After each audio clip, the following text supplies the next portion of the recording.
সম্মানিত ভাইয়েরা, আমি আপনাদের সম্মুখে কোরআনে কারীমের গুরুত্বপূর্ণ একটি সূরা হুজরাতের একটি আয়াত তেলাওয়াত করেছি।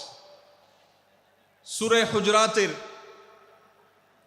7টি বিশেষ সামারি আপনাদের সামনে আমি তুলে ধরতে চাই। এই সূরার বিশেষ তাৎপর্য, এই সূরার যে বিশেষ বার্তা, আজ বাংলাদেশের যে সমাজ বাস্তবতা রয়েছে, সেই সমাজ বাস্তবতায় সূরাতুল হুজরাত প্রতিটি ঘরে ঘরে প্রত্যেক মুসলমানকে বারবার পাঠ করা, পুনর্পাঠ করা প্রয়োজন। আমার রব, আমার আল্লাহ যদি আমাকে শক্তি সামর্থ্য দিতেন, আমি আমার দেশের প্রত্যেক মুসলিম ভাইকে বোনকে হাত জোড় করে, অনুরোধ করে, অনুনয় বিনয় করে সূরাতুল হুজরাতের শুরু থেকে শেষ পর্যন্ত যে 18টি আয়াত রয়েছে, এই 18 আয়াতে ঐতিহাসিক যে 7টি বিশেষ বার্তা রয়েছে, সে বার্তাগুলো গ্রহণ করবার উদ্দেশ্যে বারবার অর্থ সহকারে সূরাতুল হুজরাত বুঝে বুঝে পড়ার, এর তাফসীর দেখার, এর সামারিকে বারবার জানার জন্য আমি অনুরোধ করতাম। আল্লাহ তাআলা আমাদের সবাইকে সূরাতুল হুজরাত এর আলো দ্বারায় সবাইকে আলোকিত হওয়ার তৌফিক দান করুন। আমি যে সূরার সামারি আপনাদেরকে বলতে যাচ্ছি, যে সূরাকে সামনে রেখে আজকের এই ঐতিহাসিক মাহফিলে কোরআনে কারীমের দেওয়া 7টি বার্তা দিতে চাইছি, সেই সূরার নাম হলো সূরাতুল হুজরাত। এই সূরা কোরআনে কারীমের 26তম পারায় অবস্থিত এবং এই সূরা কোরআনে কারীমের সূরার যে সিরিয়াল, সেই সূরার সিরিয়ালে 49তম সূরা। এই সূরার আয়াত সংখ্যা হলো 18। এই সূরার প্রথম থেকে পঞ্চম আয়াত পর্যন্ত, প্রথম এই 5টি আয়াতে আল্লাহ রাব্বুল আলামিন তার প্রিয় নবী মুহাম্মদ মুস্তাফা সাল্লাল্লাহু আলাইহি ওয়াসাল্লাম, সবাই দুরূদ পড়ি, সাল্লাল্লাহু আলাইহি ওয়াসাল্লাম, প্রিয় নবীজির নাম শুনলে দুরূদ পাঠ করতে হয়, তার জন্য দোয়া করতে হয়।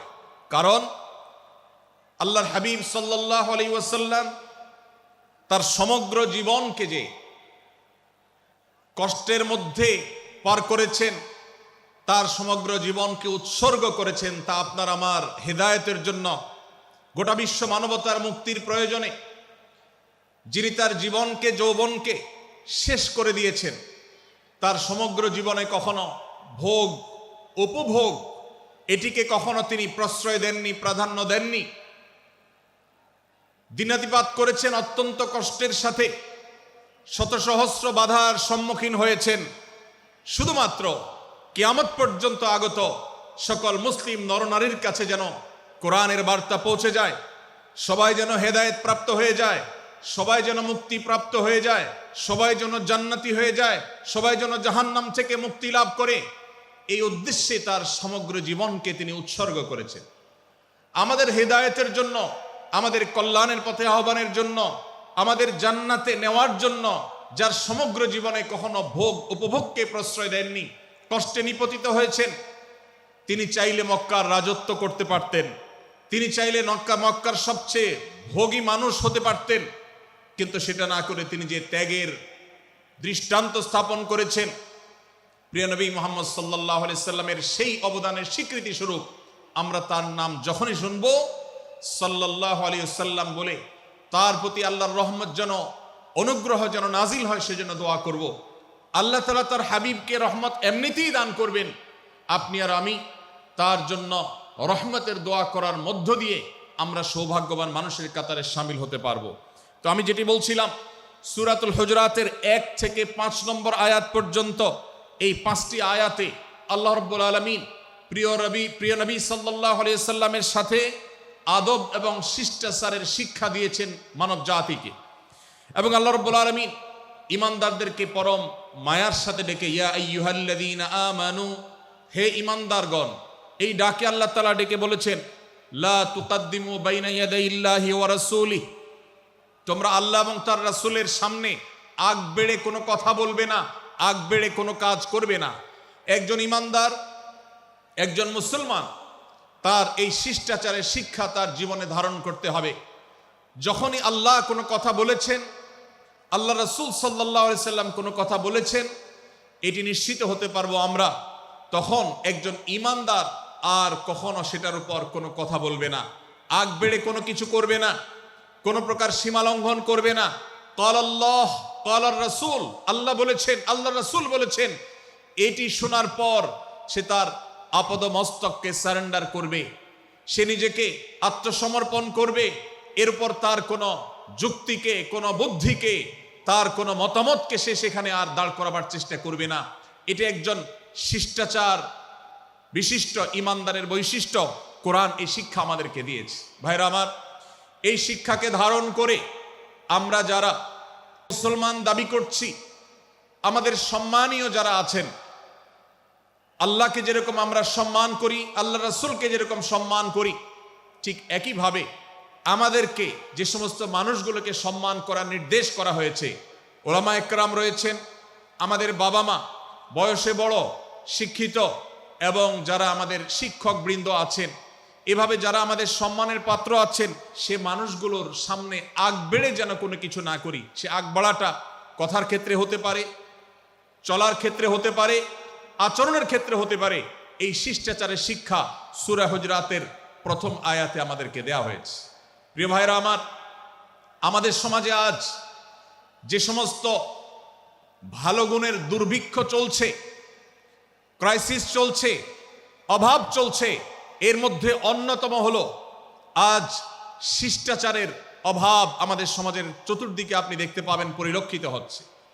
আমাদের শিশু থেকে নিয়ে কিশোর, যুবক থেকে নিয়ে মধ্যবয়স্ক, সকল শ্রেণী মানুষের মধ্যে আজ আদব এবং শিষ্টাচারের ভয়াবহ অভাব আমরা দেখতে পাচ্ছি। বিশেষ করে পশ্চিমা সংস্কৃতিকে আমাদের এই স্বদেশে, আমাদের এই মুসলমানদের সমাজে জোর করে পুশ করাবার, সে সমস্ত এজেন্ডাকে বাস্তবায়ন করবার যে প্রচেষ্টা এদেশের এক শ্রেণীর মানুষকে করতে দেখা যায়, তারা এদেশের সমাজের খাঁজে বাজে থাকা ইসলামের কৃষ্টি, কালচার এবং সংস্কৃতিগুলোকে ধুয়ে মুছে পরিষ্কার করবার জন্য শত সহস্র উদ্যোগ নিয়েছে।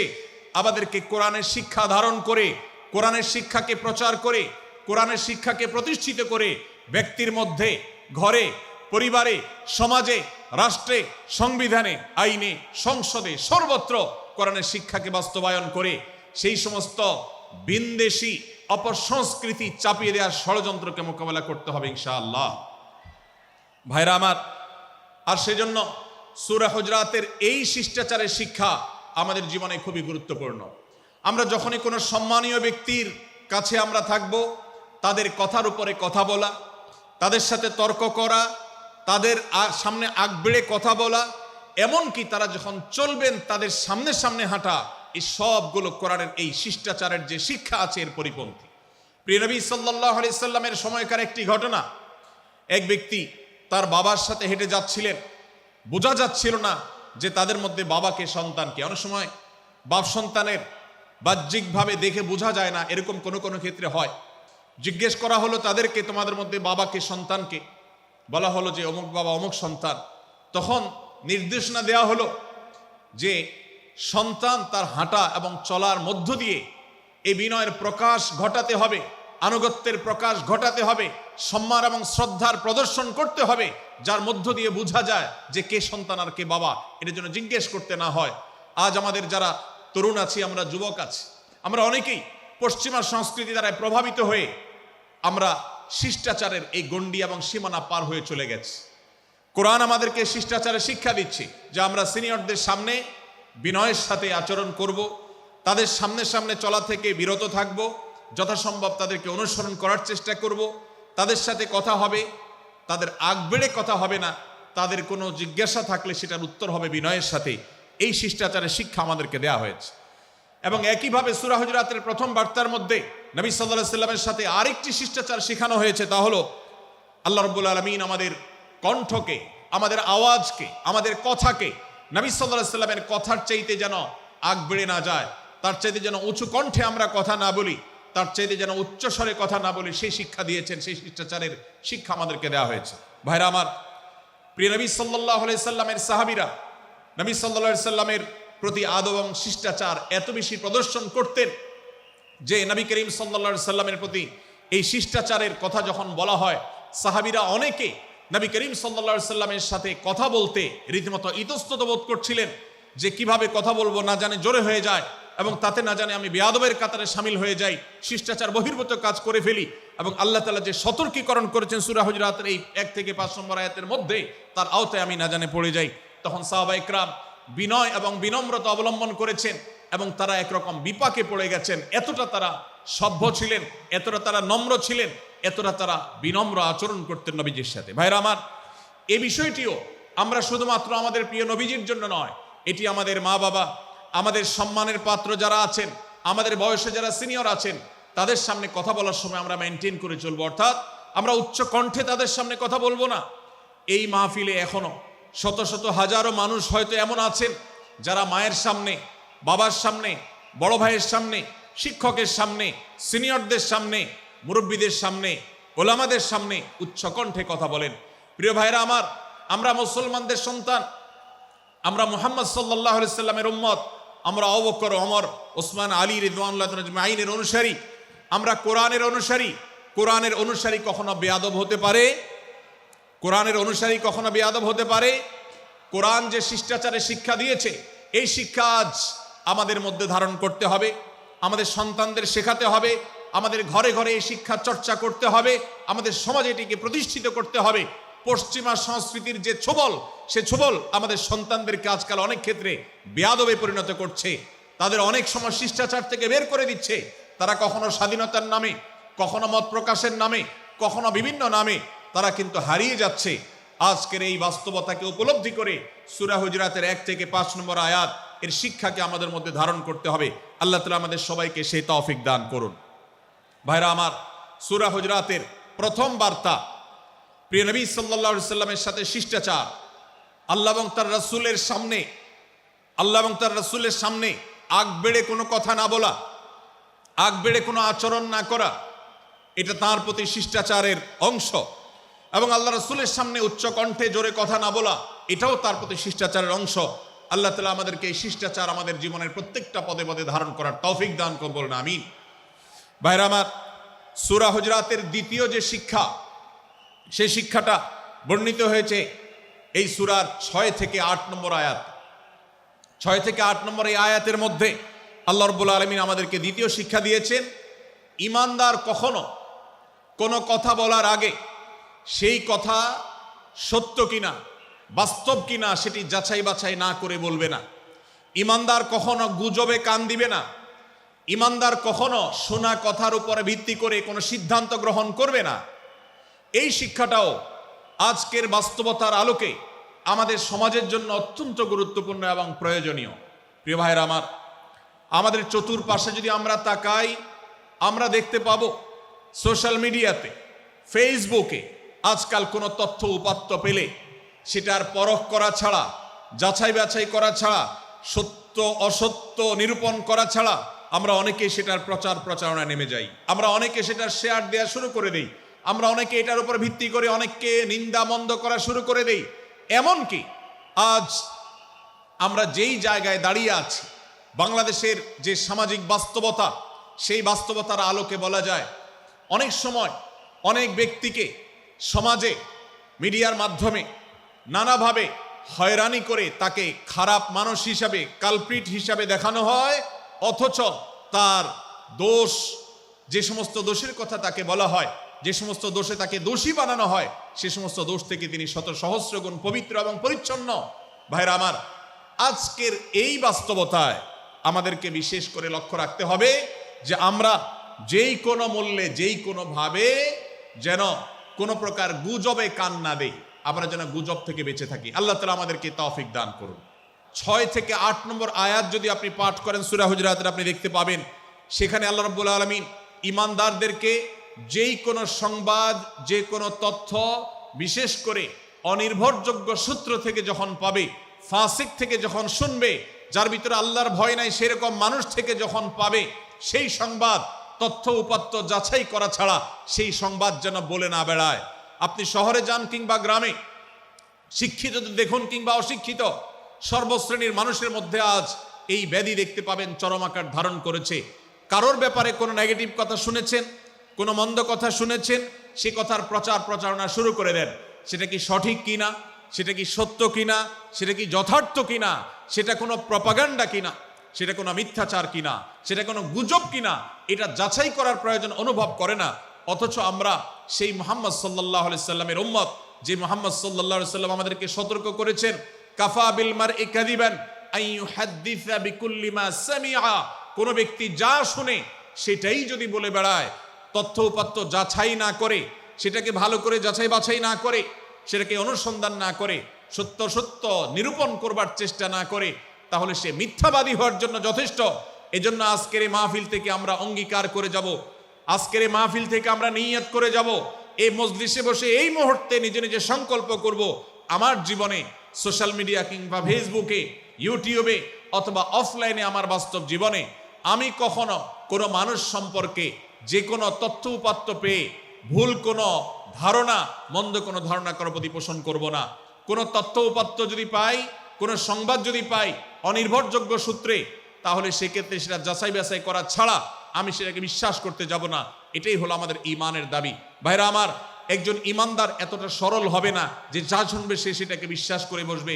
একজন ঈমানদার এতটা বাস্তবতা থেকে দূরে থাকবে না যে তিনি তার পাওয়া কোনো সংবাদকে অনুসন্ধান করবে না।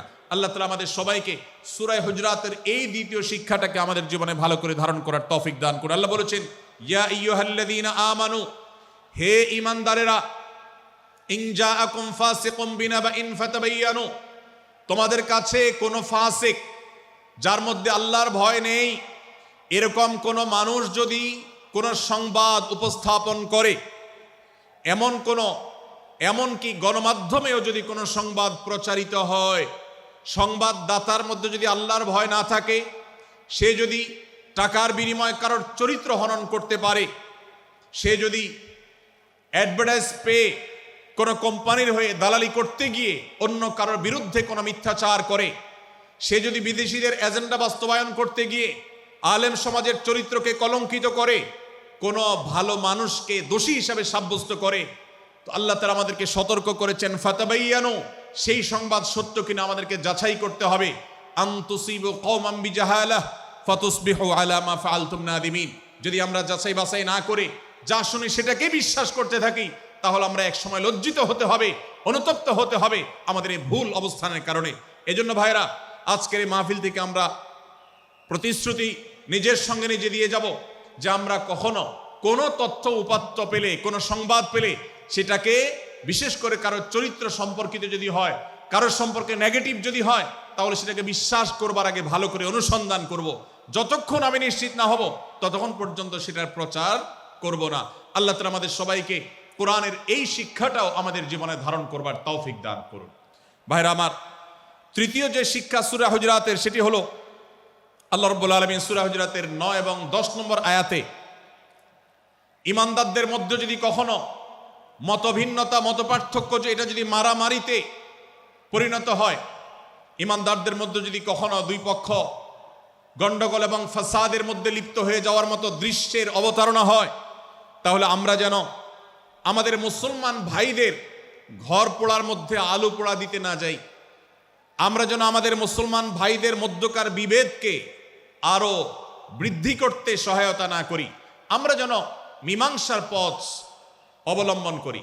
আমরা যেন তাদের মধ্যকার সম্পর্কের যে অবনতি হয়েছে সেটাকে দূর করবার চেষ্টা করি।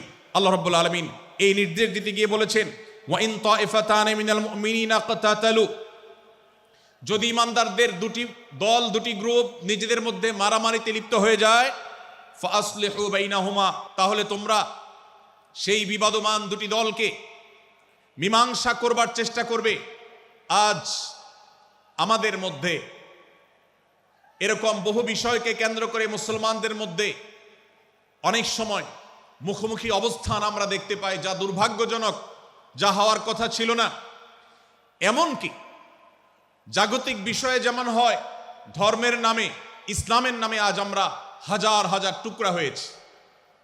আজ গোটা বিশ্বে আমাদের মুসলমানদের যে অবস্থান দুর্বল হয়েছে, এর অন্যতম প্রধান কারণ হলো আমাদের অনৈক্য। আমরা যদি আজ আহলে কিবলা, আহলে সুন্নাহ ওয়াল জামাআতের অনুসারীরা নানান মত এবং পথের অনুসারী হওয়া সত্ত্বেও, নানান থট এবং পন্থার অনুসারী হওয়া সত্ত্বেও আমরা যদি মৌলিক বিষয়গুলোর উপর সবাই ঐক্যবদ্ধ থাকতাম, আমরা যদি আল্লাহ তাআলার দেওয়া ইত্তিহাদ মাল ইখতিলাফ, বৈচিত্র্যময় ঐক্য, বিভিন্ন বিষয় মতভিন্ন থাকা সত্ত্বেও মৌলিক বিষয়ে ঐক্যমতে আমরা যদি থাকতে পারতাম, আমাদের মধ্যে যদি মুসলিম ভ্রাতৃত্ববোধ থাকতো, আমাদের মধ্যে যদি বলয় ভিত্তিক যে দেয়াল আর প্রাচীরগুলো আছে সেগুলো যদি না থাকতো, তাহলে আজ বাংলাদেশের বাস্তবতা হলো বাংলাদেশে আল্লাহর কোরআন, আল্লাহ রাসূল সাল্লাল্লাহু আলাইহি ওয়াসাল্লামের হাদিসের আলোকে বাংলাদেশ আজ অটোমেটিক পরিচালিত হতো, ঠিক কিনা বলেন?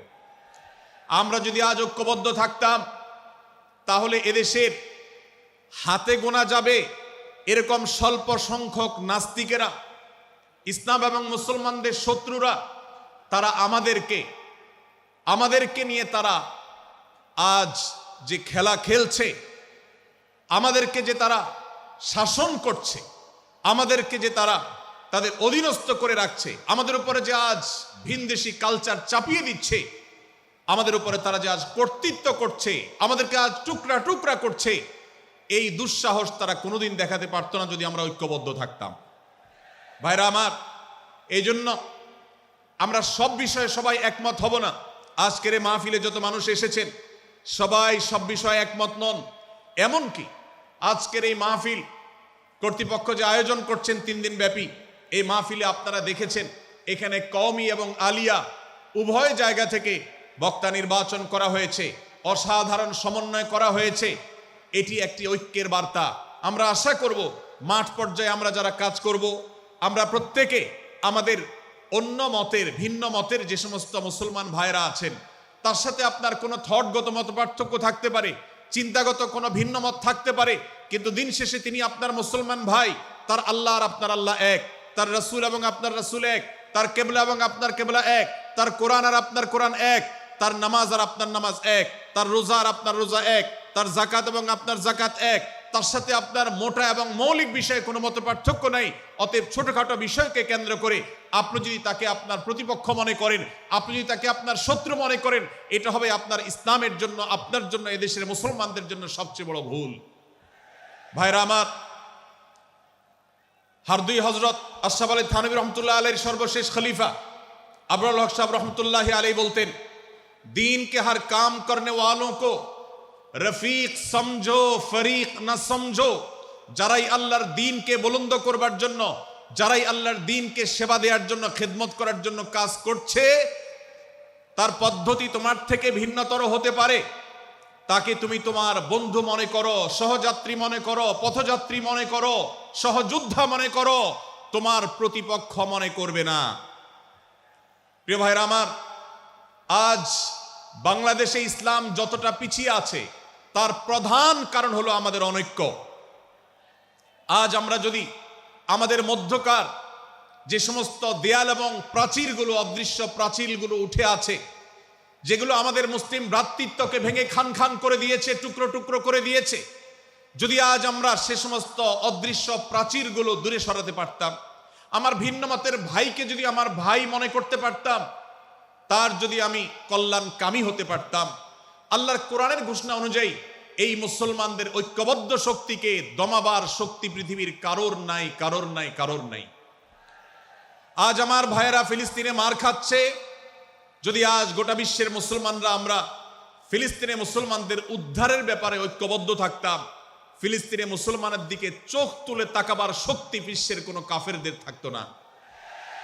আজ যদি আমরা আমাদের মুসলমান নির্যাতিত ভাইদের ব্যাপারে সারা বিশ্বের মুসলমানরা ঐক্যবদ্ধ অবস্থান গ্রহণ করতে পারতাম, মুসলমানের দিকে চোখ তুলে তাকাবার শক্তি বিশ্বের কোনো কারোর থাকতো না। ভাইরা আমার, গোটা বিশ্বে ঐক্য প্রতিষ্ঠা করা আপনার আমার মতো সাধারণ মানুষের দ্বারা হয়তো সম্ভবপর হবে না, কিন্তু আমরা যারা মাঠ পর্যায়ে কাজ করছি, আমি আপনাদেরকে করজোড় করে অনুরোধ করতে চাই। আমি জানি আপনার এলাকাতে, আপনার মহল্লাতে আপনার সাথে অন্য মুসলমান ভাইদের অনেক ক্ষেত্রে মতভিন্নতা আছে। সেটা রাজনৈতিক দৃষ্টিভঙ্গির ক্ষেত্রে হতে পারে, সেটা ধর্মীয় থট এবং মানহাজ মাযহাব মাসলাকগতভাবে হতে পারে, সেটা অন্য কোনো ইস্যুভিত্তিক মত পার্থক্য হতে পারে। আল্লাহর জন্য, আল্লাহর ওয়াস্তে, আল্লাহর ওই আয়াতকে মেনে আমল করার চেষ্টা করি আমরা। আল্লাহ বলেছেন, ওয়া'তাসিমু বিহাবলিল্লাহি জামিআন ওয়া লা তাফাররাকু, তোমরা আল্লাহর রশিকে সবাই ঐক্যবদ্ধভাবে আঁকড়ে করে ধরো, ঐক্যবদ্ধভাবে আল্লাহর রশিকে আঁকড়ে ধরো, তোমরা পরস্পর বিচ্ছিন্ন হয়ে যেও না। আমরা অনেক ফরজের কথা শুনেছি, নামাজ রোজা ফরজ আমরা জানি, বাবা মার প্রতি সদ্ব্যবহার করার ফরজের কথা আমরা জানি, আত্মীয়তার সাথে সুসম্পর্ক, আত্মীয়তার বন্ধন রক্ষার কথা আমরা জানি, ফরজ হওয়ার কথা জানি, কিন্তু মুসলমানদের ঐক্যবদ্ধ থাকতে হবে এই ফরজের কথা আমরা অনেকেই জানি না। ভাইরা আমার, মুসলমানদেরকে আল্লাহ রাব্বুল আলামিন ঐক্যবদ্ধ থাকার নির্দেশ দিয়েছেন। এই ঐক্যটা এর মানে এই নয় যে সবাই এক মতের হয়ে যাবে সব বিষয়ে। বিভিন্ন বিষয়ে আমাদের মধ্যে মত পার্থক্য থাকবে, তারপরে আমরা একে অন্যের সহযোদ্ধা হব, সহযাত্রী হব, আমরা একে অন্যের কল্যাণকামী হব, একে অন্যের ভালো চাইব। আমার ভিন্ন মতের মুসলমানের কোনো ক্ষতিতে আমি খুশি হব না, তার ক্ষতিতে আমি কষ্ট পাবো, তার সাফল্যকে আমি এনজয় করব, আনন্দিত হব। এটা যদি করতে না পারি তো আমি কখনো খালেস এবং সাচ্চা মুসলমান হতে পারলাম না। আল্লাহ তাআলা আমাদের অন্তরগুলোকে উদার করে দিন, ব্রড করে দিন, প্রশস্ত করে দিন, বড় করে দিন, উম্মার ঐক্যের প্রয়াসী হওয়ার তৌফিক দান করুন, বলুন আমিন।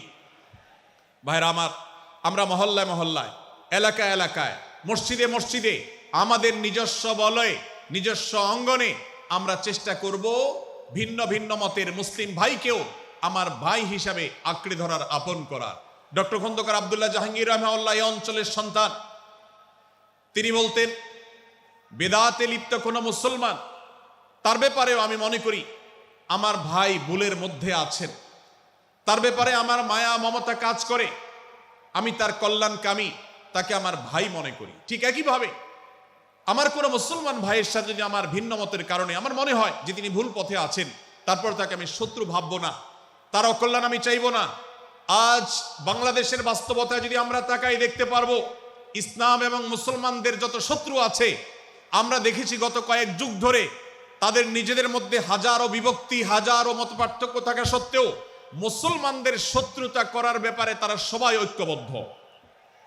অথচ আমরা মুসলমানরা আমাদের আল্লাহ, আমাদের রাসূল, আমাদের কোরআন, আমাদের কিবলা, আমাদের সবকিছু এক হওয়া সত্ত্বেও ছোটখাটো বিষয়কে নিয়ে আমরা আমাদের মধ্যকার বিভেদের প্রাচীরগুলোকে দাঁড় করিয়ে রেখেছি, যার কারণে আমরা গোটা বিশ্বে যেমন মার খাচ্ছি, আমাদের এই প্রিয় মাতৃভূমিতেও আমরা সংখ্যায় সবচেয়ে বেশি হয়েও আমরা কালচারালি মাইনরিটি হয়ে আছি, সংস্কৃতিতে আমরা সংখ্যালঘু হয়ে আছি। সব ক্ষেত্রে আমাদেরকে ইগনোর করা হয়। 4 লক্ষ মসজিদের এদেশে 4 লক্ষ ইমাম আছেন, 4 লক্ষ মুয়াজ্জিন আছেন। এই মসজিদগুলো এদেশে, এর নেটওয়ার্ক যতটা শক্তিশালী, এদেশের সকল রাজনৈতিক দলগুলোর নেটওয়ার্ককে যদি একত্র করা হয়, মসজিদগুলোর মতো এতটা শক্তিশালী নেটওয়ার্ক এদেশের সমাজে নাই। কিন্তু ওলামা একরামকে ইগনোর করা হয়, মুসলমানদের ইগনোর করা হয়। এদেশের আইনে কোরআন এবং সুন্নাহ এদেশের মুসলমানদের ধ্যান ধারণাকে কখনো বিবেচনায় আনা হয় না। এই যে মুসলমানদের আজ দুরবস্থা, এর অন্যতম প্রধান কারণ হলো আমাদের হাজার হাজার ভাগে বিভক্তি। এই বিভক্তির দেয়ালগুলোকে তুলতে হবে কি হবে না?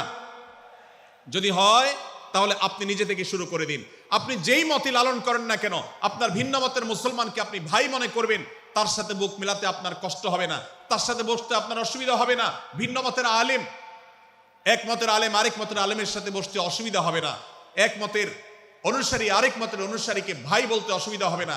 আমরা সোশ্যাল মিডিয়াতে নিজেদের মধ্যে কামড়াকামড়ি করব না, নিজেদের মধ্যে আমরা ঝগড়া বিবাদ করব না। এবং যদি কেউ বিবাদে লিপ্ত হয়, সূরা হুজরাতের 9 এবং 10 নম্বর আয়াতের শিক্ষা বলছে, মুসলমানদের মধ্যে দুটি দল যদি মারামারিতে লিপ্ত হয়, তুমি সেখানে গিয়ে খোঁচাখুচি করে মারামারি বাড়ানোর তো প্রশ্নই ওঠে না। বরং আল্লাহ বলছেন যে ফাসলিহু বাইনাহুমা, তাদের উভয়ের মধ্যে মীমাংসা করবার জন্য তুমি উদ্যোক্তা হও, তুমি উদ্যোগী হও। ভাইরা আমার, আমরা অনেকেই হয়তো জেনে থাকবো মিথ্যা এটা আল্লাহর জমিনের সবচেয়ে বড় জঘন্য অপরাধগুলোর মধ্যে থেকে একটি। একজন মুসলমান কোন অবস্থাতে মিথ্যা বলতে পারে না, কিন্তু কোন মুসলমান যদি অন্য মুসলমানের সাথে কখনো বিবাদ বিতণ্ডায় লিপ্ত হয়ে যায়, দুজন মুসলমান বা দুটি বলয়, দুটি পক্ষ, দুটি গোষ্ঠী মুসলমানদের, তাদের মধ্যে যদি কোনো বিষয় যদি ভুল বুঝাবুঝি তৈরি হয়, ভিন্ন মত সৃষ্টি হয়, একে অন্যের সাথে শত্রু ভাবাপন্ন হয়ে যায়, তাহলে তাদের দুইজনের মধ্যে বা দুই পক্ষের মধ্যে মীমাংসা করবার জন্য কেউ যদি মিথ্যা কথাও বলে, অর্থাৎ আপনি এক পক্ষের কাছে গিয়ে বললেন, ভাই আপনি যাকে এত খারাপ মনে করছেন, যার ব্যাপারে আপনি এতটা রাগান্বিত হয়ে আছেন, আমি তো জানি তিনি আপনার ব্যাপারে অনেক সফট চিন্তা রাখেন, আপনার ব্যাপারে অনেক ইতিবাচক ভাবনা রাখেন, আপনার ব্যাপারে অনেক সুধারণা পোষণ করেন। আপনি যদি একজন মুসলমানের কাছে গিয়ে, এক পক্ষের কাছে গিয়ে যদি এই কথাটা বলেন, বাস্তবে তিনি যদি এটা নাও বলেন, তারপরেও আপনি যদি এই মিথ্যা কথা বলেন, এই মিথ্যা এটা শুধু জায়েজ নয়, বরং এই মিথ্যাটা এর মাধ্যমে আপনি যে তাদের পরস্পরের সম্পর্ককে ভালো করার চেষ্টা করেছেন, এর মাধ্যমে আপনি আল্লাহর কাছে নেকি এবং সওয়াব পাবেন ইনশাআল্লাহ। ভাইরা আমার, তাহলে দুজন মুসলমান, দুটি পক্ষ, দুটি দল, দুটি বলয়, দুটি গোষ্ঠী যদি কখনো ভিন্ন মত তাদের মধ্যে তৈরি হয়, সেটা যদি মারামারিতে গিয়ে পৌঁছায়, সেটা যদি বিবাদ বিতণ্ডা পর্যন্ত গিয়ে পৌঁছায়, আমাদের কাজ হবে মধ্যে থেকে সেটাকে মীমাংসার মাধ্যমে দূরত্বকে কমানো। আমরা কখনো দূরত্ব বাড়াবো না, পারলে দূরত্ব কমাবো। ডক্টর খন্দকার আব্দুল্লাহ জাহাঙ্গীর রহমতুল্লাহ একটা কথা বলতেন, মুসলমানদের বাড়িতে যে আগুন লেগেছে, বিভেদের আগুন, মতবিরোধের আগুন, মত পার্থক্য, এটা মতবিরোধে যে পৌঁছে গেছে, এ আগুন আমার নাই, এত পাওয়ার নাই যে বহুদা বিভক্ত মুসলমানদেরকে আমি ঐক্যবদ্ধ করে ফেলবো, এত শক্তি আমার হাতে নেই। কিন্তু একটা শক্তি আমার কাছে আছে ভাই, সেটা হলো যে বিবাদমান মুসলমানদের মধ্যে বিবাদ যেন আর না বাড়ে, বিবাদের যে আগুন লেগেছে সে আগুনে যেন আর ঘি ঢালা না হয়, কেরোসিন ঢালা না হয়, সেজন্য আমি ভূমিকা রাখতে পারি। আমি আপনাদেরকে বিনয়ের সাথে অনুরোধ করতে চাই, যত বিষয় নিয়ে আমাদের মুসলমানদের পরস্পরের মত পার্থক্য আছে, হতে পারে সেটা মাসআলা নিয়ে, হতে পারে সেটা রাজনৈতিক অবস্থানকে কেন্দ্র করে, হতে পারে অন্য কোনো বিষয়কে কেন্দ্র করে, আল্লাহর ওয়াস্তে আপনি বিভেদ মিটাতে পারেন আর না পারেন, বিভেদ যেন না বাড়ে সেজন্য আপনি অবস্থান গ্রহণ করবেন, বিভেদ বাড়ার ক্ষেত্রে কোনো ভূমিকা পালন করবেন না, এবং সব সময় উম্মার ঐক্য প্রয়াস চাইবেন, প্রয়াস চালাবেন, উম্মার ঐক্য চেষ্টা করবেন। আল্লাহর কাছে আপনি যে দোয়াগুলো করেন, এর মধ্যে একটা দোয়া যেন এটাও থাকে, হে আল্লাহ, আমরা বহুদা বিভক্ত হয়ে গেছি, আমরা টুকরা টুকরা হয়ে গেছি, যার কারণে তোমার ভাষ্য অনুযায়ী ফাতাফশালু ওয়া তাযহাবা রিহুকুম, আজ আমাদের শক্তি শেষ হয়ে গেছে, আমরা দুর্বল হয়ে গেছি। আজ বাংলাদেশের বাস্তবতা যদি আমরা বলি, যে দেশের 90-95 ভাগ মানুষ মুসলমান, সে দেশে আজ হাতে গোনা কিছু নাস্তিক, কিছু ইসলাম বিদ্বেষী, মুসলমান বিদ্বেষীরা, তারা আমাদেরকে আজ উঠা বসা করায়, তারা আমাদের আইন নির্ধারণ করে, তারা আমাদের শাসক নির্ধারণ করে, তারা আমাদের সব বিষয়গুলোকে নির্ধারণ করে দেয়। আমাদের সন্তানরা পাঠ্যপুস্তকে কি পড়বে সেটাও ইসলাম বিদ্বেষীরাই ঠিক করে দেয়। ভাইরা আমার, এই অবস্থার যদি পরিবর্তন চাই, তাহলে আমাদের মধ্যকার দূরত্বগুলো কমাতে হবে। এজন্য আপনার দোয়ার মধ্যে আল্লাহর কাছে নিবেদন করুন, আল্লাহ আপনি আমাদের মধ্যকার বিভেদগুলো কমিয়ে দিন, আল্লাহ আমাদের ওলামাদেরকে ঐক্যবদ্ধ করে দিন, আল্লাহ আমাদেরকে ইত্তেহাদ মাল ইখতিলাফ, বৈচিত্র্যময় ঐক্য, মতভিন্ন থাকা সত্ত্বেও মৌলিক বিষয় ঐক্যবদ্ধ হওয়ার তৌফিক দান করুন। সীসাঢালা প্রাচীরের মতো আমাদেরকে কাঁধে কাঁধ মিলিয়ে আল্লাহ এবং তার রাসূল সাল্লাল্লাহু আলাইহি সাল্লামের আদেশ নিষেধকে ব্যক্তি, সমাজ, পরিবার, রাষ্ট্রে সর্বত্র বাস্তবায়নের জন্য কাজ করার তৌফিক দান করুন। আমরা আমাদের দোয়ার মধ্যে মুসলমানদের ঐক্যের জন্য দোয়া করব তো ইনশাআল্লাহ। আল্লাহ তাআলা আমাদেরকে সেই তৌফিক দান করুন। ভাইরা আমার, তাহলে সূরা হুজুরাতের তৃতীয় শিক্ষা বলছিলাম, 9 থেকে 10 নম্বর আয়াতে আল্লাহ রাব্বুল আলামিন মুসলমানদের মধ্যে যদি কখনো বিবাদ, বিতণ্ডা, মারামারি, হানাহানি সৃষ্টি হয়, তাহলে সেটিকে মীমাংসা করবার কথা বলেছেন। অতএব যদি কোনো স্বামী স্ত্রীর মধ্যেও কখনো মনোমালিন্য তৈরি হয়, আপনার যদি সেখানে ভূমিকা রাখবার সুযোগ থাকে, আপনি চেষ্টা করবেন উভয়ের মধ্যে দূরত্বটা কমাবার জন্য। আমরা অনেকে আজকাল নামাজ কালাম পড়ি, রোজা রাখি, দাড়ি রাখি, অনেক ভালো ভালো কথা বলি, অথচ দুজনের মধ্যে গন্ডগোল লাগলে আমরা সেখানে এক পক্ষ হয়ে আরেক পক্ষকে আমরা খেপিয়ে তুলি। পারলে অনেকে চগলখড়ি করেন, প্রত্যেক পক্ষের কাছে গিয়ে অপর পক্ষের ব্যাপারে মিথ্যা কথা বলে তাদের মধ্যে ভেজাল কারো বাড়িয়ে দেন। এই জন্য নবী সাল্লাল্লাহু আলাইহি ওয়াসাল্লামের ঐতিহাসিক হাদিস রয়েছে, লা ইয়াদখুলুল জান্নাতা নাম্মাম, যে ব্যক্তি চগলখড়ি করে, দুজনের মধ্যকার গন্ডগোল ফাসাদ বৃদ্ধিতে যে ব্যক্তি ভূমিকা রাখে, ভেজাল লাগায়, এই চগলখোর কখনো জান্নাতে যাবে না। আমাদের অনেকেরই এই দুঃস্বভাব আছে, এই খারাপ চরিত্র আছে। সূরা হুজুরাত এই যেন আমাদের আজকের যে সমাজ বাস্তবতা আছে, আমাদের যে ব্যাধি আছে, ব্যক্তিগত পর্যায়ে, আমাদের পরিবারের, সমাজের সর্বত্র যে ব্যাধিগুলো ছেয়ে গেছে, সূরা হুজরাতের প্রতিটি আয়াত যেন সেই ব্যাধির সবচেয়ে বড় মহৌষধ, সেটার জন্য সবচেয়ে বড় প্রতিষেধক, সেটার জন্য সবচেয়ে বড় সমাধান। এই জন্য আমি বলেছি শুরুতে, আমার যদি আল্লাহ শক্তি সামর্থ্য দিতেন, প্রত্যেক মুসলমানের হাতে পায়ে ধরে সূরা হুজরাতের 18টি আয়াত, প্রত্যেকটি আয়াত আমি আমার মুসলমান ভাইদেরকে বলতাম, বারবার পড়ুন, বারবার পাঠ করুন, বোঝার চেষ্টা করুন, জীবনকে পরিবর্তন করুন। এদেশে নামাজি মুসলমান আপনি কম বেশি পাবেন, এদেশে রোজাদার মুসলমান কম বেশি পাবেন, এদেশে হজ আদায়কারী মুসলমান কম বেশি পাবেন, এদেশে তাসবিহরত মুসলমান কম বেশি পাবেন, কিন্তু এদেশে আচার আচরণ, কাজ কারবার, আখলাক এবং বান্দার হক এবং অধিকার, অন্যের অধিকার সংশ্লিষ্ট বিষয়ে সচেতন মুসলমান আপনি খুব বেশি পাবেন না। আর এই জন্যই আমাদের জান্নাতের পথে অনেক বড় অন্তরায় হয়ে আছে। আজ আমাদের চরিত্রগুলো নষ্ট হয়ে গেছে। আমরা নামে মুসলমান, আমরা চগলখড়ি করি, আমরা নামে মুসলমান, দুজনের মধ্যে গন্ডগোল সৃষ্টি করে দেই। গন্ডগোল আগে থেকে সৃষ্টি থাকলে সেটাকে বাড়াবার চেষ্টা করি। আমরা নামে মুসলমান, আমাদের শিষ্টাচার নাই, আদব নাই, লেহাজ নাই। এই জন্য সূরা হুজরাতের প্রতিটি আয়াত আমাদেরকে শিক্ষা দেয়। আল্লাহ তাআলা আমাদের সকলকে এই শিক্ষাগুলো আজকের এই মাহফিল থেকে আমাদের বুকের ভেতরে পরম যত্ন সহকারে নিয়ে যাওয়ার এবং আমাদের জীবনকে পরিবর্তন করার তৌফিক দান করুন। ভাইরা আমার, তৃতীয় এই শিক্ষাটি শেষ করে আমি বলতে চাচ্ছি, চতুর্থ আয়াতে আল্লাহ রাব্বুল আলামিন আমাদেরকে বলেছেন, আমরা যেন কেউ কাউকে নিয়ে বিদ্রূপ না করি, ব্যঙ্গ না করি, কেউ কাউকে যেন বাজে নামে না ডাকি, কেউ যেন কাউকে খোঁচাখুচি না করি, কেউ যেন কারোর নাম বিকৃত করে তাকে না ডাকি। ভাইরা আমার, এই আয়াতটি আমি শুরুতে তেলাওয়াত করেছি। আল্লাহ বলেছেন, ইয়া আইয়ুহাল্লাযীনা আমানু লা ইয়াসখার কওমুম মিন কওমিন আসা আন ইয়াকুনু খায়রাম মিনহুম। হে ঈমানদারেরা, হে মুসলমানেরা, তোমাদের কেউ যেন অন্য কারোর নাম ধরে অন্য কাউকে ব্যঙ্গ, বিদ্রূপ, ঠাট্টা না করে। আমরা একে অন্যকে নিয়ে ঠাট্টা করি কি করি না? বিদ্রূপ করার রোগ আমাদের মধ্যে আছে না নাই? ভাইরা আমার, জাগতিক বিষয় তো আছেই, এমনকি দুর্ভাগ্যজনক বাস্তবতা হলো ধর্মের নামে, ইসলামের নামে একদল মুসলমান অপর দল মুসলমানকে নিয়ে হাসি, ব্যঙ্গ, বিদ্রূপ, রাশাহাসি এবং নাম বিকৃত করা এবং খোঁচাখুচি করা, এই কাজগুলো আমাদের মধ্যে আছে না নাই? আমরা যারা ইসলামের খেদমত মনে করে আমার ভিন্ন মতের, ভিন্ন দলের মুসলমানকে খোঁচাখুচি করি, আমরা যারা আল্লাহর খেদমত মনে করে, ইসলামের সেবা মনে করে, দাওয়াতের কাজ মনে করে, ইসলাম প্রচার মনে করে ভিন্ন মতের অন্য দলের মুসলমানকে নিয়ে ব্যঙ্গ, বিদ্রূপ আর হাসাহাসি করি, তাদেরকে সোশ্যাল মিডিয়াতে, অনলাইনে, অফলাইনে তুচ্ছ-তাচ্ছিল্য করি, আল্লাহর শপথ করে বলছি, এটা ইসলামের সেবা নয়, এটা হলো প্রবৃত্তির পূজা, এটা হলো আপনার নফসের পূজা, এটা হলো আপনার প্রবৃত্তির গোলামি করা, এটা আল্লাহর গোলামি নয়, এটা ইসলামের খেদমত নয়, এটা ইসলামের 12টা বাজানো। ভাইরা আমার, কোন অবস্থাতে একজন মুসলমান অন্য মুসলমানকে নিয়ে ব্যঙ্গ, বিদ্রূপ করতে পারে না। আমার মুসলমান ভাই যদি কোনো ভুল কথা বলে, ভুল কাজ করে, আমি যথাযথ নিয়মে তাকে সংশোধনের চেষ্টা করব, সমালোচনা করার দরকার হলে সেটাও করব, কিন্তু হাসাহাসি নয়, বিদ্রূপ নয়, ব্যঙ্গ করা নয়। আজ আমাদের তরুণদের মধ্যে এটা একটা আর্টে পরিণত হয়েছে। আপনারা রোস্টিং ভিডিওর কথা কম বেশি সবাই জেনে থাকবেন। রোস্টিং ভিডিওর কথা আপনারা জানেন কি জানেন না?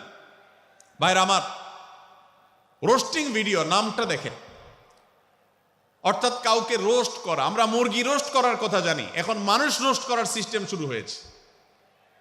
একজন মানুষের কোনো ভুল কিছু পেয়েছেন, অবশ্যই আপনি সমালোচনা করবেন। আপনি একজন মুসলমান হিসেবে জানতে হবে কারোর ভুলের সমালোচনার মূলনীতি আছে। মূলনীতি আছে না নেই? কোরআন এবং সুন্নাহর বাতানো যে প্রিন্সিপাল, সেটাকে লক্ষ্য করে, সেটাকে আমলে নিয়ে, সেটাকে ধরে ধরে যদি আপনি সমালোচনা না করেন, তাহলে আপনার এই সমালোচনা এটাই আপনাকে জাহান্নামে নেওয়ার কারণ হতে পারে। ভাইরা আমার, আপনি কাউকে রোস্ট করার নামে, কাউকে সমালোচনা করার নামে, হতে পারে কেউ ভুল করেছেন, কিন্তু সেটা করতে গিয়ে যদি তার অধিকার নষ্ট করেন, আপনি সীমা ছাড়িয়ে চলে যান, আপনি যদি ব্যঙ্গ, বিদ্রূপ করে হারামের পর্যায়ে চলে যান, তাহলে সূরা হুজরাতের আয়াতের আলোকে আপনি কবিরা গুনাহে লিপ্ত হলেন। আমরা অনেকে আছি যে ব্যক্তিগত পর্যায়ে এই বিদ্রূপ করাটাকে আমরা কোনো বিষয় মনে করছি না। সোশ্যাল মিডিয়াতে অনেকগুলো ভিডিও ক্লিপ আছে, আপনাদের চোখে নিশ্চয়ই পড়েছে, আমার চোখে বহু পড়েছে, যে অনেক সময় দেখা যায় বিনোদনের নামে কাউকে খোঁচাখুচি করা, কাউকে অপমান করা, কাউকে হয়তো ধাক্কা দিয়ে পানিতে ফেলে দেয়া, কাউকে কষ্ট দেয়া, কাউকে হয়তো প্রতারিত করা, এটাকে আমরা এনজয় করি। অনেক ভিডিও ক্লিপে দেখা যায় এভাবে কাউকে কোনোভাবে অপমানিত করে, কাউকে কোনোভাবে ধোকা দিয়ে বোকা বানিয়ে আমরা এনজয় করি, আমরা হাসাহাসি করি। আমাদের রুচি নষ্ট হতে হতে আজ এই পর্যায়ে এসেছে যে এটা আমাদের এনজয়ের বিষয় হয়েছে, এটা আমাদের আনন্দের বিষয় হয়েছে। ভাইরা আমার, সূরা হুজরাতের এই আয়াত অর্থাৎ 11 নম্বর আয়াত, এই আয়াত বলছে আমাদের জন্য কোন মুসলমানকে, কোন মানুষকে ব্যঙ্গ বিদ্রুপ করা হারাম। কোন মুসলমানকে ব্যঙ্গ বিদ্রুপ করা কি হারাম। অতএব আপনি রসিকতা করেও যদি কারোর সাথে ব্যঙ্গ বিদ্রুপ করেন এবং সেটা যদি তার মনে কষ্ট হওয়ার কারণ হয়, তিনি যদি সমাজের মানুষের কাছে হেয় প্রতিপন্ন হন, তাহলে ইসলামী শরীয়তের দৃষ্টিকোণ থেকে সারা বিশ্বের সমস্ত ওলামাদের ঐক্যমতে সেটা হারাম। আমরা চুরি করা হারাম জানি, আমরা ডাকাতি করা হারাম জানি, আমরা মাদক সেবন করা হারাম জানি, আমরা নামাজ ত্যাগ করা হারাম জানি। এই সমস্ত হারাম থেকে আমরা অনেকেই বেঁচে থাকি, কিন্তু আমি আমার মুসলমান ভাইয়ের চরিত্র হনন করছি, শুধুমাত্র সাধারণ জীবনযাত্রার ক্ষেত্রে করছি তা নয়, এমনকি ধর্মের নামে, ইসলাম প্রচারের নামে, দাওয়াতের নামে আমরা আমাদের প্রতিপক্ষ মুসলমান ভাইকে নিয়ে অনেক সময় ব্যঙ্গ বিদ্রুপ করি, হাসাহাসি করি, তাকে ছোট করি, তাচ্ছিল্য করি, হেয় করি, তার সম্মানহানি করি। আমরা জানি না আমাদের প্রিয় নবী সাল্লাল্লাহু আলাইহি ওয়াসাল্লাম এর একটা হাদিস আমাদের সামনে রয়েছে, সহিহ মুসলিমে বর্ণিত হয়েছে। নবী করিম সাল্লাল্লাহু আলাইহি ওয়াসাল্লামের এই হাদিস আজ সবচাইতে অসহায় হাদিস। অসহায় হাদিস এই জন্য বললাম যে আজকের এই হাদিসের উপরে কেউ আমল করে না, এই হাদিসটাকে কেউ পাত্তা দেয় না, এই হাদিসকে কেউ গুরুত্ব দেয় না, অথচ এই হাদিস প্রত্যেক মুসলমানের বুকে বুকে ঝুলিয়ে রাখা দরকার। এই হাদিস আমাদের ঘরে ঘরে ঝুলানো দরকার, এই হাদিস আমাদের অফিসগুলোতে শোভা পাওয়া দরকার, এই হাদিস আমাদের জীবনে বাস্তবায়ন হওয়া দরকার। নবী করিম সাল্লাল্লাহু আলাইহি ওয়াসাল্লাম সেই হাদিস বর্ণনা করেছেন। আবু হুরায়রা রাদিয়াল্লাহু তাআলা আনহু তিনি বলেছেন, লা তাহাসাদু, লা তাহাসাদু, হে মুসলমানরা, তোমরা কেউ কাউকে কখনো হিংসা করবে না, কেউ কাউকে হিংসা করবে না। আমাদের মধ্যে হিংসা আছে না নাই? হিংসা আছে না নাই? আমরা একে অন্যকে হিংসা করি। একদল মুসলমান অন্য দল মুসলমানকে হিংসা করে, কেউ কারো ভালো দেখতে পারে না। ভাইরা আমার, আল্লাহ নবী বলেছেন, লা তাহাসাদু, তোমরা একে অন্যকে হিংসা করো না। ওয়ালা তানাজাসু, কেনা বেচা করতে গিয়ে কেউ কাউকে ধোকা দিও না, প্রতারণা করো না। ওয়ালা তাবাগাদু, তোমরা একে অন্যের সাথে শত্রুতা বিদ্বেষ পোষণ করবে না। ওয়ালা তাদাবারু, তোমাদের কেউ যেন কারোর পেছনে লেগে না থাকে, কাউকে অবজ্ঞা যেন না করে। ওয়ালা ইয়াবি আহাদুকুম আলা বাই'i আখিহি, এবং তোমাদের কেউ যেন আরেকজনের কেনা বেচার উপরে সেখানে ইন্টারফেয়ার করে সে যেন সেখানে কোনো প্রকার ক্ষতিগ্রস্ত কাউকে না করে। ওয়াকুনু ইবাদাল্লাহি ইখওয়ানা, হে মুসলমানরা, তোমরা আল্লাহর বান্দা, ভাই ভাই হয়ে থাকো।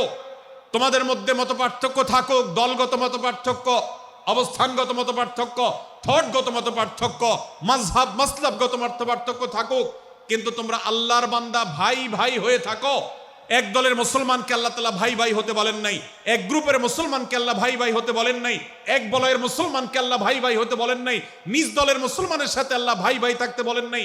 আল্লাহ বলেছেন সকল মুসলমানদের সাথে ভাই ভাই হয়ে থাকার জন্য, ভ্রাতৃত্বের বন্ধনে থাকার জন্য। এজন্য আল্লাহ নবী সাল্লাল্লাহু আলাইহি ওয়াসাল্লাম সে নির্দেশ করেছেন। আল্লাহ নবী সাল্লাল্লাহু আলাইহি ওয়াসাল্লাম আরো বলেছেন, আল মুসলিমু আখুল মুসলিম, মুসলমান মুসলমানের ভাই, লা ইয়াজলিমুহু ওয়ালা ইয়াখযুলুহু, কোন মুসলমান কোন মুসলমানকে জুলুম করতে পারে না, তার আইল ঠেলতে পারে না, তার জমি দখল করতে পারে না, তার অধিকার নষ্ট করতে পারে না, তাকে কথা দিয়ে অত্যাচার করতে পারে না। ওয়ালা ইয়াখযুলুহু, তাকে অপমানিত করতে পারে না, লাঞ্ছিত করতে পারে না। ওয়ালা ইয়াকযিবুহু, তার সাথে মিথ্যা বলতে পারে না। ওয়ালা ইয়াহকিরুহু, তাকে তাচ্ছিল্য করতে পারে না। আত্তাকওয়া হাহুনা, আত্তাকওয়া হাহুনা, আত্তাকওয়া হাহুনা।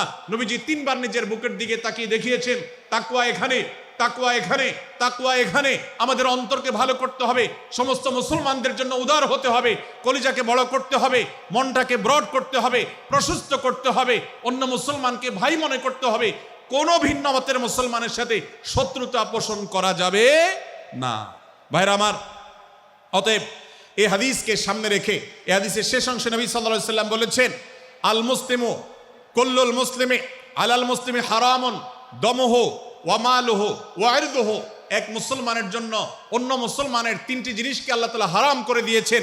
কোন মুসলমানের রক্ত, এটা প্রবাহিত করা, কাউকে হত্যা করা যেরকম হারাম, কোন মুসলমানের সম্পদ অন্যায়ভাবে আপনি ভোগ করবেন, দখল করবেন, মেরে দিবেন, এটা হারাম। ঠিক একইভাবে কোন মুসলমানের সম্মান নষ্ট করবেন, ইজ্জত নষ্ট করবেন, সম্ভ্রম নষ্ট করবেন, অপমান করবেন, এটাকে আল্লাহ তাআলা হারাম করেছেন। আল্লাহ তাআলা আমাদের সবাইকে অন্য মুসলমানদের ব্যাপারে এরকম দায়িত্বশীল ভূমিকা রাখার তৌফিক দান করুন, বলুন আমিন। ভাইরা আমার, সূরা হুজরাতের 4 নম্বর আয়াতের এই শিক্ষাকে ধারণ করে আমরা কারোর প্রতি ব্যঙ্গাত্মক আচরণ করব না।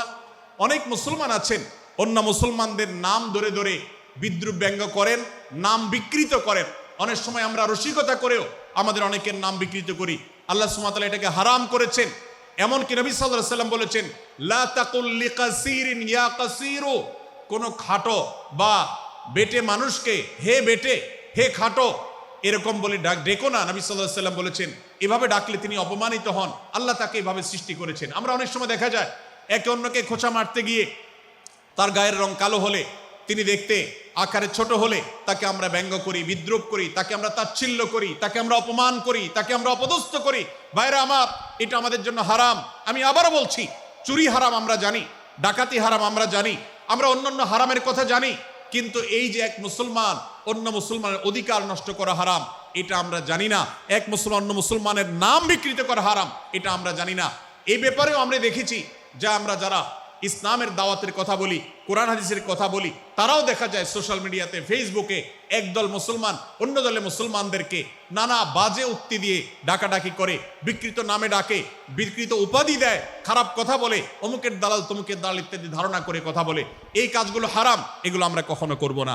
5 নম্বর যে শিক্ষা আছে সূরা হুজুরাতে, সেটা হলো 12 নম্বর আয়াতে আল্লাহ রাব্বুল আলামিন এখানে কুধারণা করাকে হারাম করেছেন, মন্দ ধারণা করতে আল্লাহ তাআলা নিষেধ করেছেন, এবং গীবত করতে, পেছনে লাগতে নিষেধ করেছেন।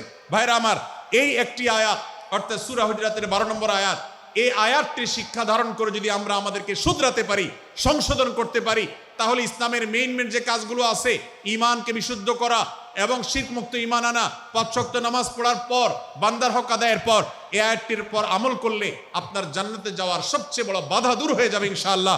ভাইরা আমার, যে আয়াতে আল্লাহ তাআলা আমাদেরকে কারো প্রতি মন্দ ধারণা করতে নিষেধ করেছেন, গীবত করতে নিষেধ করেছেন, কারো পেছনে লাগালাই করতে নিষেধ করেছেন, সে আয়াতে আল্লাহ রাব্বুল আলামিন বলেছেন, ইয়া আইয়ুহাল্লাযীনা আমানু ইজতানিবু কাসীরাম মিনায-যন্ন, হে ঈমানদারেরা, হে মুসলমানরা, তোমরা কারোর প্রতি ধারণা, মন্দ ধারণা তোমরা করো না, এটা থেকে বিরত থাকো। অনেক ধারণা অর্থাৎ মন্দ ধারণা, এটা গুনাহ, এটা থেকে বিরত থাকো। ইন্না বা'দায-যন্নি ইসম, কারণ কিছু কিছু ধারণা অর্থাৎ যেগুলো মানুষের সম্পর্কে কোনো তথ্য উপাত্ত ছাড়া নিছক ধারণা প্রসূত মন্দ ধারণা করা হয়, সেগুলো গুনাহের কারণ, সেগুলো অপরাধের কারণ, সেগুলো কবিরা গুনাহ, সেগুলো পাপাচার, সেগুলো আল্লাহর অসন্তুষ্টির কারণ, সেগুলো আল্লাহর অবাধ্যতার কারণ। এজন্য ভাই, কারোর প্রতি মন্দ ধারণা করা যাবে না। এক্ষেত্রে আমি জানি আমাদের ব্যক্তিগত পর্যায়ে কারোর ব্যাপারে কোনো কিছু কথা উঠেছে অথবা সামান্য একটু সন্দেহ তৈরি হয়েছে, আমরা তার চরিত্র নিয়ে টানাটানি করি। আমরা জানি না একজন মুসলমানের চরিত্রের মূল্য কত বড়। আমার কাছে সুস্পষ্ট প্রমাণ আসার আগ পর্যন্ত কোনো মুসলমানের চরিত্র নিয়ে আমার ব্লেম করবার কোনো অধিকার আমার নাই। এই জন্য একজন মুসলমান কখনো কারো প্রতি কুধারণা করবে না, মন্দ ধারণা পোষণ করবে না, খারাপ ধারণা পোষণ করবে না। আল্লাহ তাআলা আমাদেরকে এবং মুসলমানের সম্পর্কে খারাপ ধারণা করা থেকে বেঁচে থাকার তৌফিক দান করুন। সূরা হুজরাতের 12 নম্বর আয়াতে আল্লাহ রাব্বুল আলামিন আমাদেরকে সূরা হুজরাতের 5ম শিক্ষা দিয়েছেন। মুসলমানদের জন্য যা গুরুত্বপূর্ণ তা হলো আমরা কারোর প্রতি মন্দ ধারণা করব না। এক্ষেত্রে ডক্টর আব্দুল্লাহ জাহাঙ্গীর রাহিমাহুল্লাহর একটা উক্তি আমার মনে পড়ে। তিনি বলেছেন যে আজ আমাদের যারা ধর্ম চর্চা করি, আমরা যারা নিজেদেরকে প্র্যাকটিসিং মুসলমান মনে করি, আমাদের সবচেয়ে, হুজুরদের সবচেয়ে পছন্দের গুনাহ হলো মন্দ ধারণা করা, অন্যের ব্যাপারে খারাপ ধারণা করা। অমুক অমুকের দালাল, তমুক তমুকের দালাল, কোনো তথ্য উপাত্ত ভিত্তি প্রমাণ ছাড়া নিছক ধারণার উপর ভিত্তি করে অন্য মুসলমান ভাইকে আমি এরকম নানা তকমা দিয়ে আমরা কবিরা গুনাহে লিপ্ত হচ্ছি। আমরা এই বদ ধারণা করা, মন্দ ধারণা করা যে কবিরা গুনাহ অনেকে জানি না। অনেকে অনেকের পেছনে লাগছি, অনেকে অনেকের ওয়াজ শুনছি দোষ বাইর করার জন্য, স্ট্যাটাস পড়ছি ভুল বাইর করার জন্য। এই যে মানুষের পেছনে লাগা, এটা আল্লাহ তাআলা নিষেধ করেছেন, ওয়ালা তাজাসসু, তোমরা কেউ কারোর ছিদ্র অন্বেষণ করার, দোষ আবিষ্কার করার চেষ্টা করবে না, এবং ওয়ালা ইয়াগতাব বা'দুকুম বা'দা, কেউ কারোর গীবত শিকায়াত করবে না। এই আয়াতে আমাদেরকে কেউ কারোর পেছনে পরনিন্দা করতে নিষেধ করেছেন। ইসলাম বলে আমরা মানুষের সামনে মানুষের ভুলের কথাগুলো বলবো বিনয়ের সাথে, যাতে তিনি সংশোধিত হন, আর তার পেছনে প্রশংসা করব। আমরা করি উল্টা, আমরা মানুষের সামনে এসে মানুষের প্রশংসা করি আর তার পেছনে গিয়ে তার দুর্নাম করি। ইসলামকে যদি আমরা মানতাম সমাজটা সুন্দর হয়ে যেত। আমরা যদি সামনে কারোর দোষ বলতাম তাহলে তিনি সংশোধিত হতেন, আর পেছনে যদি গুণ বলতাম তাহলে তিনি ভালো সেখান থেকে শিক্ষা গ্রহণ করতেন। সূরা হুজরাতের 6 নম্বর শিক্ষা 13 নম্বর আয়াতে আল্লাহ তাআলা বলেছেন যে আমাদের সবার গোড়া কোত্থেকে এসেছে, আমাদের গর্বের কোনো বাহ্যিক কারণ নাই তাকওয়া ছাড়া। আল্লাহ বলেছেন ইয়া আইয়ুহান নাস ইন্না খালাকনাকুম মিন যাকারিন ওয়া উনসা, হে মানুষ সকল, তোমাদেরকে আমি মানুষ, নারী এবং পুরুষ, আদম এবং হাওয়া থেকে সৃষ্টি করেছি। ওয়াজআলনাকুম শুউবান ওয়া ক্বাবাইলা লিতাআরাফু, বিভিন্ন গোত্রে তোমাদেরকে আমি বিভক্ত করেছি পরিচয়ের জানার জন্য শুধুমাত্র।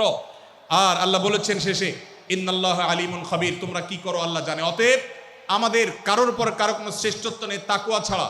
আল্লাহ বলেছেন ইন্না আকরামাকুম ইনদাল্লাহি আতকাকুম, আমাদের মধ্যে সবচেয়ে মর্যাদাবান হবে তিনি যার মধ্যে তাকওয়া সবচেয়ে বেশি হবে। আমাদের কোনো বংশগত গৌরব, কোনো অঞ্চলগত গৌরব, অন্য কোনো গৌরব আমাদের থাকবে না, শুধু তাকওয়ার গৌরব আমাদের থাকতে পারে। সেটাও গর্ব, নিষিদ্ধ গর্ব বা অহংকারের মতো নয়, বরং সেটা আমাদের বিনয়ের জায়গা। সর্বশেষ 7 নম্বর যে শিক্ষা সূরা হুজরাতের রয়েছে সেটা 14 থেকে 18 নম্বর আয়াতে আল্লাহ তাআলা ঈমান এবং ইসলামের চিহ্ন উল্লেখ করেছেন। যে 6টা শিক্ষা উল্লেখ করা হয়েছে, এর আলোকে মুসলমানকে মুনাফিককে সেটা নিরূপণ হবে। এজন্য আল্লাহ তাআলা শেষে এটি উল্লেখ করেছেন। এই 7টি শিক্ষাকে ধারণ করে আমরা আমাদেরকে ভালো মুসলমান হিসেবে গড়ে তোলার চেষ্টা করব, আমাদের জীবনকে সাজাবার চেষ্টা করব। আল্লাহ তাআলা আমাদের সবাইকে তৌফিক দান করুন। আমি আবারও এক নজরে বলে শেষ করছি, সূরা হুজরাত কোরআনে কারীমের 26তম পারার একটি সূরা, 49 নম্বর সূরা, কোরআনের 18টি আয়াতের আছে। প্রথম থেকে 5 নম্বর আয়াত পর্যন্ত আল্লাহ রাসূলের সাথে আদব লেহাজ বজায় রাখা, শিষ্টাচার মেনটেন করা এবং সম্মানীয় ব্যক্তিদের সাথেও এখান থেকে আমরা শিক্ষা নিয়ে আদব লেহাজ বজায় রাখা, তাদের সামনে আগ বেড়ে কথা না বলা, আগ বেড়ে কাজ না করা, উচ্চকণ্ঠে কথা না বলা, এই শিক্ষা আল্লাহ দিয়েছেন। দ্বিতীয়ত, আমাদেরকে কোনো সংবাদ, বিশেষ করে অনির্ভরযোগ্য তথ্যের সংবাদ শুনে আমাদেরকে কারোর ব্যাপারে ধারণা করার আগে আল্লাহ তাআলা আমাদেরকে যাচাই করার শিক্ষা দিয়েছেন। আমরা যেন গুজবে, আমরা যেন ধারণা প্রসূত কোনো তথ্যে আমরা যেন কান না দেই, সেই শিক্ষা আল্লাহ আমাদেরকে দিয়েছেন। এটি 6 থেকে 8 নম্বর আয়াতে, 9 থেকে 10 নম্বর আয়াতে আল্লাহ তাআলা মুসলমানদের 2 গ্রুপের মধ্যে গন্ডগোল দেখা দিলে মীমাংসা করতে বলেছেন। এবং 4 নম্বর শিক্ষা 11 নম্বর আয়াতে বিদ্রুপ করতে নিষেধ করেছেন আল্লাহ তাআলা, কারণ নাম ধরে ব্যঙ্গ করাকে হারাম করা হয়েছে। এবং 5 নম্বর শিক্ষা 12 নম্বর আয়াতে আল্লাহ তাআলা দিয়েছেন, কারোর প্রতি মন্দ ধারণা করা যাবে না, কারোর পেছনে লাগা যাবে না, এবং কারোর মন্দ নামে কাউকে ডাকা যাবে না, কারোর সমালোচনা তার পেছনে করা যাবে না, এগুলোকে হারাম করা হয়েছে। 6 নম্বর শিক্ষা 13 নম্বর আয়াতে আল্লাহ বলেছেন, আমাদের সবার মধ্যে কারোর কোনো শ্রেষ্ঠত্ব নাই তাকওয়া ছাড়া। যার তাকওয়া যত বেশি, আল্লাহ ভীতি যত বেশি, তিনি আল্লাহর কাছে তত শ্রেষ্ঠ এবং সেরা। 7 নম্বর সর্বশেষ শিক্ষা হলো 14 থেকে 18 নম্বর আয়াতে আল্লাহ রাব্বুল আলামিন ঈমানদারদের আলামত, মুনাফিকদের আলামত উল্লেখ করেছেন। সেখান থেকে শিক্ষা নিয়ে আমরা আমাদের ঈমানকে পরখ করার চেষ্টা করব, আমাদের আমলকে পরখ করার চেষ্টা করব। আল্লাহ তাআলা আমাদেরকে সূরা হুজরাতের আলোকে আমাদের জীবনকে গঠন করার তৌফিক দান করুন, বলুন আমিন। আল্লাহ তাআলা আমাদের সবাইকে আজকের এই তাফসীর কোরআন মাহফিল থেকে সূরা হুজরাতের এই 7টি শিক্ষাকে ধারণ করে ভালো মুসলমান, যে মুসলমান সম্পর্কে নবীজি বলেছেন আল মুসলিমু আখুল মুসলিম, মুসলমান মুসলমানের ভাই। যে হাদিসে নবীজি বলেছেন যে আল মুসলিমু মান সালিমাল মুসলিমুনা মিন লিসানি ওয়া ইয়াদি, মুসলমান সে যার হাত আর মুখ দ্বারা অন্য কোনো মুসলমান কষ্ট পায় না, নিরাপদে থাকে। আমরা আমাদের সমাজকে শান্তিপূর্ণ সুশৃঙ্খল রাখতে হলে আমাদেরকে মুসলমান হতে হবে, ভালো মানুষ হতে হবে। আমাদের হাত মুখ দ্বারা কেউ কষ্ট পাবে না, কারোর হক নষ্ট করব না, কারোর অধিকার নষ্ট করব না, কারোর কষ্টের কারণ হবে না, কাউকে আঘাত করব না, কাউকে গালি দিব না, কারোর কোনো প্রকার অধিকার খর্ব করব না, জুলুম করব না। আল্লাহ তাআলা আমাদের সবাইকে কোরআন এবং হাদিস যে মুসলিমের চিত্র অঙ্কন করেছে, কোরআন এবং হাদিসে মুসলিমের যে রূপরেখা বর্ণনা করেছে, কোরআন এবং হাদিসে যে আদর্শ মুসলমানের চিত্র উপস্থাপন করেছে, আল্লাহ আমাকে, আপনাকে, আমাদের সবাইকে সেই মুসলমান হওয়ার তৌফিক দান করুন, বলুন আমিন। ভাইরা আমার, আমরা মুসলমানরা যদি কোরআন হাদিসের আলোকের সে আদর্শ মুসলমান হতে পারি, বিশ্বের মানচিত্র পরিবর্তন হতে সময় লাগবে না, বাংলাদেশের পরিস্থিতি পরিবর্তন হতে সময় লাগবে না। তবে সব কিছুর আগে আমাদেরকে বদলাতে হবে, আমাদেরকে মুসলমান হতে হবে, কোরআন এবং হাদিসের বাস্তব অনুসারী হতে হবে। প্রকৃত কোরআন হাদিসের অনুসারী হতে পারলেই ইনশাআল্লাহ ইসলামের জয় হবে, কোরআন হাদিসের বিজয় হবে, মুসলমানদের বিজয় হবে, মুসলমানদের দুর্দিনের পরিবর্তন আসবে। আমরা বিশ্ববাসীকে দেখাতে পারবো আমরা সবচেয়ে আদর্শবাদী, আমরা বিশ্বের মানবতার সবচেয়ে বড়, সবচেয়ে বড় আমরা অনুসারী এবং মানবতাকে সবচেয়ে বেশি প্রতিষ্ঠাকারী। আল্লাহ তাআলা আমাদের সবাইকে বিশ্ব মানবতাকে আমাদের ইসলামের সৌন্দর্যকে আমাদের ব্যক্তি জীবনে চর্চা করার মধ্য দিয়ে, পরিবার এবং সমাজে চর্চা করার মধ্য দিয়ে ইসলামের সৌন্দর্যকে আল্লাহ তাআলা তুলে ধরার তৌফিক দান করুন।